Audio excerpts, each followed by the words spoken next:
how to get iPhone font and emoji on Android. Hello everyone, welcome to this channel. I'm here to help you out today, so without any delay, let's get started. So first of all, launch the Play Store application and download the application called iOS Emojis for Android.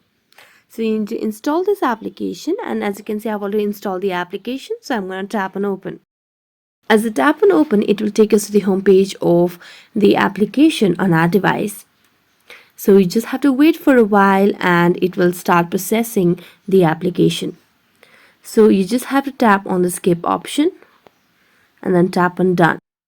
Next, what you simply need to do is tap on the option of iPhone keyboard. It has been disabled, so simply tap on enable option. As you tap on enable, you just have to toggle on the option of on for the iOS style emojis.